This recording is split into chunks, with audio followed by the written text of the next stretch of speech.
হুজুর সাল্লাল্লাহু আলাইহি ওয়াসাল্লাম বসে আছেন একদিন, নবীজিকে এসে একজন বলতেছে, হে দুই জবিহুল্লাহর পুত্র। নবীজি তখন এই কথা শুনে মুচকি মুচকি হাসলেন। এখন দুই জবিহুল্লাহর পুত্র কি? জবিহুল্লাহ, জবিহ শব্দটা হচ্ছে জবাই করা, কুরবানি করা, আর হুল্লাহ হলো আল্লাহ। জবিহুল্লাহ হলো আল্লাহর জন্য কুরবানি করা। নবীজি এমন একটা জায়গায়, এমন একটা বংশের ভিতরে আসছে যে তিনার বংশের দুইজন জবিহুল্লাহ। সুবহানাল্লাহ। বলতেছে, হে জবিহুল্লাহ। নবীজি মুচকি মুচকি হাসলেন। সাহাবীরা জিজ্ঞাসা করলেন, হুজুর, এক জবিহুল্লাহ তো ইসমাইল, আমরা ইসমাইলকে তো চিনি, আর এক জবিহুল্লাহকে? আল্লাহর পয়গম্বর ডাক দিয়া বলেন, হে আমার সাহাবীরা, এক জবিহুল্লাহ হলো ইসমাইল, আর আরেক জবিহুল্লাহ হলো আমার আব্বা আব্দুল্লাহ। সুবহানাল্লাহ। আরেক জবিহুল্লাহ হলো আমার আব্বা। আমার আব্বা আল্লাহর জন্য কুরবানি হতে গিয়েছিলেন। নবীজির দাদা আব্দুল মুত্তালিব কাবার তিনি মুতাওয়াল্লি, কাবার দেখাশোনা করেন। মক্কায় তো কোনো পানির কূপ নাই।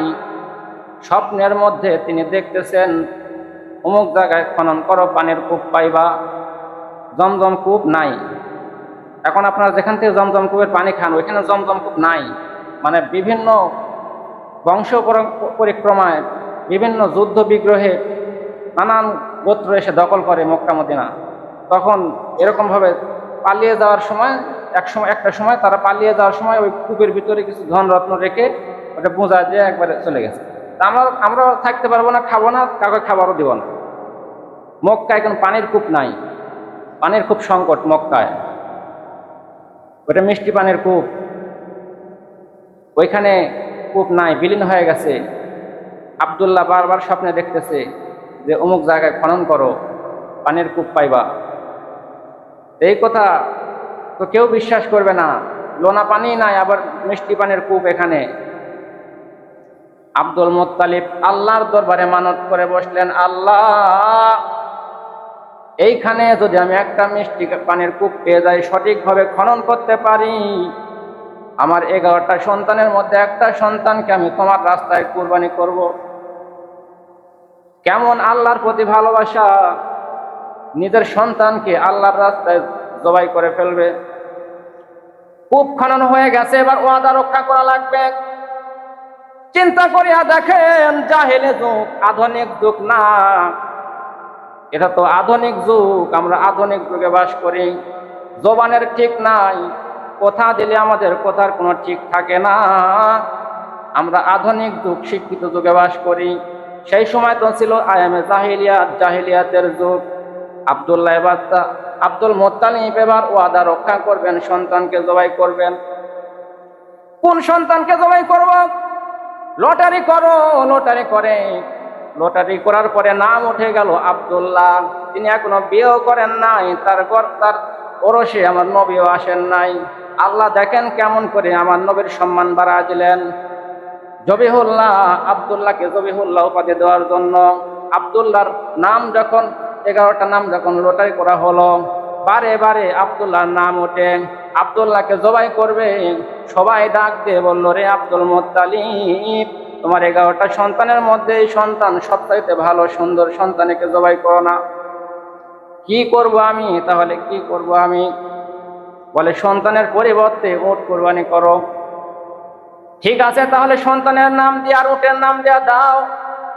যদি উটের নাম উঠিয়া যায় তাহলে উট কুরবানি দিবা, তোমার আব্দুল্লাহ বাঁচিয়া যাবে।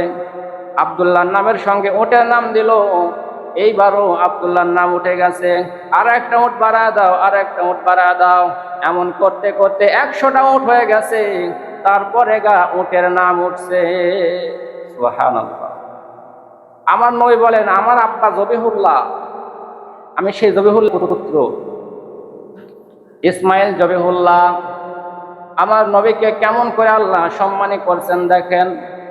ফ্রিতে কোনো জিনিস পাইলে সম্মান থাকে না, আল্লাহর কাছ থেকে চেয়ে নেওয়া লাগে। ইসমাইলকে কুরবানি করার সময় যখন আল্লাহ খুশি হয়ে গেলেন, এই ইব্রাহিম, তুমি তোমার কথা তুমি বাস্তবায়ন করেছো, আর জবাই করা লাগবে না, তুমি সফল। তুমি আমার পরীক্ষায় পাশ করেছো, কি চাও দোয়া করো। ইব্রাহিম, এখন তুমি যে দোয়া করবা আমি আল্লাহ সেই দোয়াই কবুল করে নিব। সুবহানাল্লাহ। ইসমাইলকে কুরবানি করতে গিয়েছিল আরেক জবিহুল্লাহ, আমার নবীজির পিতা ইব্রাহিম আলাইহিস সালাম চিন্তা করলেন সুযোগটা হাতছাড়া করব না। আল্লাহর দরবারে বললেন, আল্লাহ এমন একটা জিনিস দিবা যে জিনিস তোমার কাছে একটা মাত্র আছে। এমন একটা জিনিস দিবা সেই জিনিস তোমার কাছে একটাই আছে।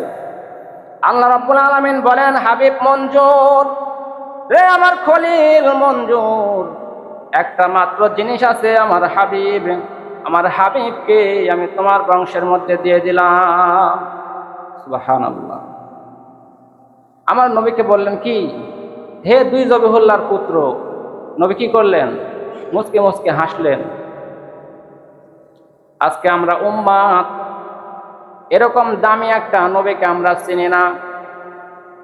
নবীজিকে ভালোবাসার দাবি করি, শুধু এইখান থেকে এইখান পর্যন্ত আসে না।